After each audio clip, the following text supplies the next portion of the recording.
What if I told you that a desperate single mother, her little girl, and their rescue dog bought a house for just $20, and what they uncovered inside turned them from sleeping in a car to millionaires overnight?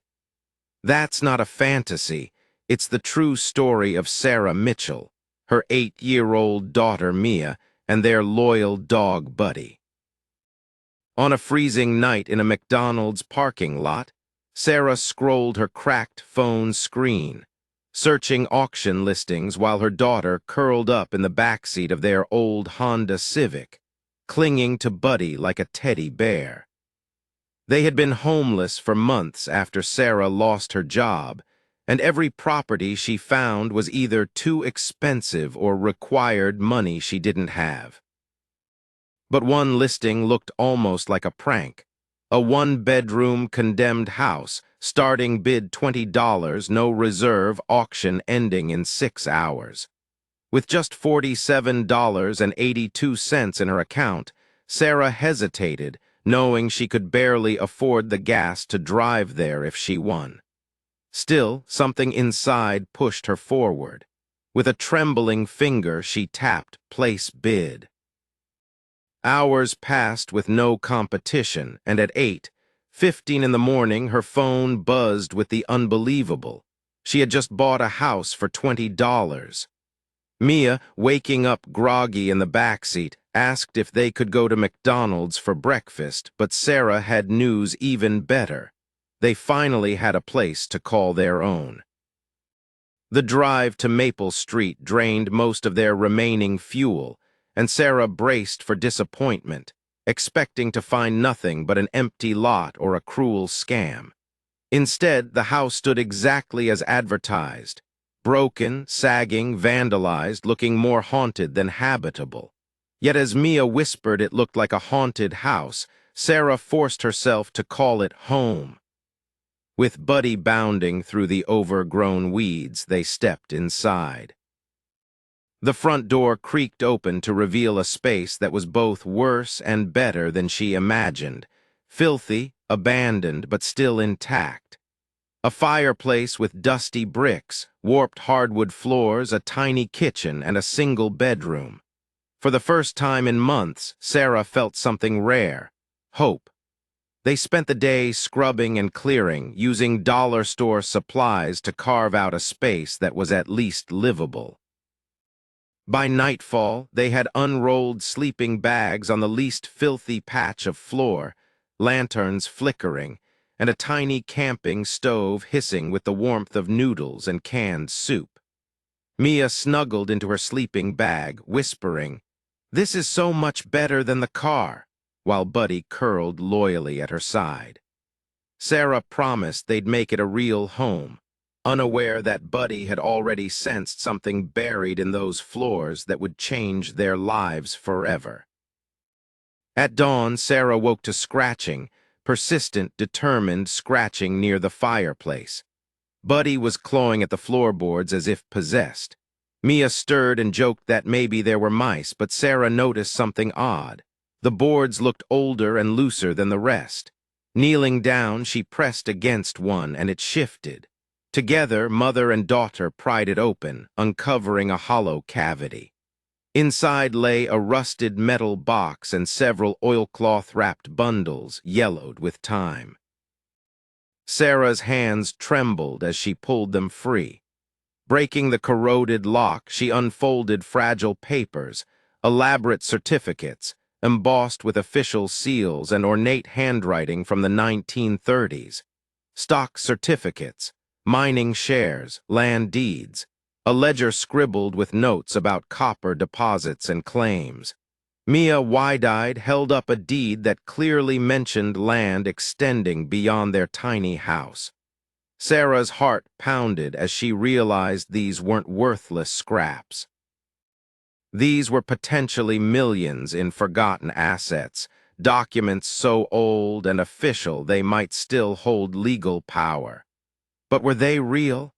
Could something this incredible still mean anything after nearly a century? She didn't know, but she was determined to find out. Sarah packed the most important-looking papers and drove straight into town, her daughter and dog in tow. She stepped nervously into a law office, clutching the brittle documents as if they might vanish. The receptionist looked skeptical but directed her to an older attorney named Margaret Morrison. With a stern but kind demeanor, Margaret examined the papers, her expression growing more serious with each page. "Where did you find these?" she asked. When Sarah admitted it was under the floorboards of a house she'd bought for $20, Margaret nearly dropped her glasses. She explained that the stock certificates appeared authentic and the mining claims might still be valid under certain laws. Sarah's heart raced as the lawyer laid it out. If the copper deposits noted in the ledger truly existed, the land rights alone could be worth millions. Margaret offered to research further on contingency, meaning she'd only get paid if Sarah won big. Sarah agreed, both terrified and hopeful. For 3 excruciating days, she cleaned the house and waited for the call tea. That could change everything. When it finally came, Margaret's voice was calm but firm. "Sarah, you need to come to my office. We have a lot to discuss." The meeting felt like stepping into a dream. Margaret laid out the facts.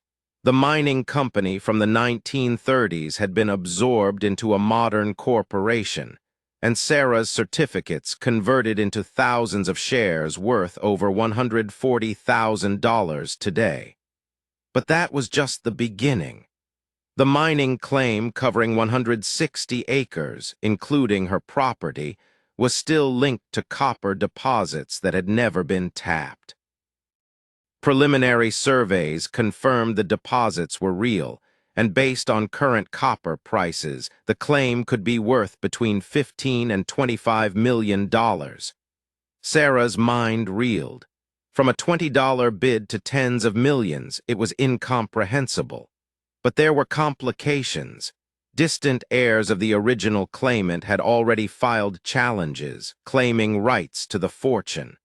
Legal battles loomed, but Margaret assured Sarah her case was strong.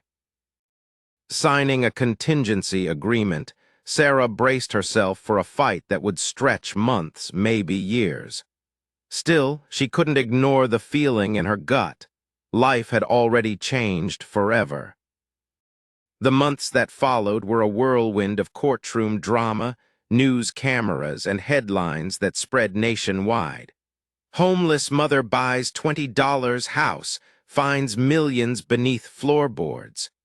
Reporters camped outside her once-forgotten home, now buzzing with renovations funded by loans against her potential settlement. Mia tried to live as normally as a 10-year-old could, while Buddy became something of a local legend, the treasure-finding dog. The heirs' lawyers fought ruthlessly, arguing fraud, questioning ownership, even accusing Sarah of planting documents. But Margaret dismantled their claims piece by piece, proving the legitimacy of Sarah's discovery and her right as property owner. The pressure was immense, but Sarah had already survived worse: nights in a freezing car, days without meals, and the crushing weight of hopelessness. Now she was fighting not just for money, but for a future where her daughter would never again wonder where she'd sleep at night. 18 months after Buddy first dug at the fireplace, the call finally came. Margaret's voice carried both relief and triumph. "Sarah, we've reached a settlement." The number made Sarah's knees buckle: $22 million. After taxes and fees, she'd take home $14 million, more than she could have dreamed. That evening, on the same porch that once sagged dangerously under its own weight, Sarah sat with Mia and Buddy, watching a golden sunset paint their street. Mia asked what they'd do with all that money, and Sarah answered with certainty: education for Mia, security for their family, and a foundation to help others who had known the same pain of homelessness. Buddy, of course, would get the world's most comfortable dog bed. The dog wagged his tail proudly, as if knowing he had been the one to change their destiny. For the first time, Sarah allowed herself to breathe deeply, believing the nightmare was truly over. But Sarah didn't stop there. 6 months later, she founded the Second Chances Foundation, dedicated to buying and renovating homes for struggling families. Their first project transformed 12 houses in their neighborhood into safe shelters, each with a plaque that read, "For those who need hope, may this house be your second chance." Mia insisted every home also have a dog telling reporters, "Dogs find treasure and everyone needs a friend." Sarah smiled, agreeing wholeheartedly, because she knew better than anyone that the greatest treasures aren't just in copper or stock certificates. They're in faith, resilience, and the courage to risk everything for hope. The little house at 1247 Maple Street became a symbol, its story inspiring millions who read about it in newspapers and watched it on television. The patched floorboards where Buddy scratched were preserved under glass, not as a shrine to money, but as a reminder of the moment life turned around. For Sarah, it was proof that sometimes what looks like the end is only the beginning, and that the smallest leap of faith can lead to extraordinary rewards. So if you've listened this far, let me ask you something. What would you have done in Sarah's shoes? Would you have risked your last $20 on a house that looked like a nightmare, or would you have played it safe? Life has a way of hiding treasures in places we least expect, but only the brave ever find them. If Sarah's journey inspired you, don't just leave with the story, leave with the reminder that hope is never wasted.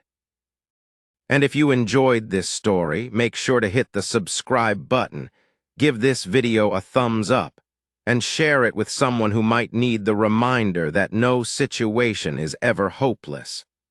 Because sometimes, all it takes to change everything is $20, a little courage, and the loyalty of a dog who refuses to stop.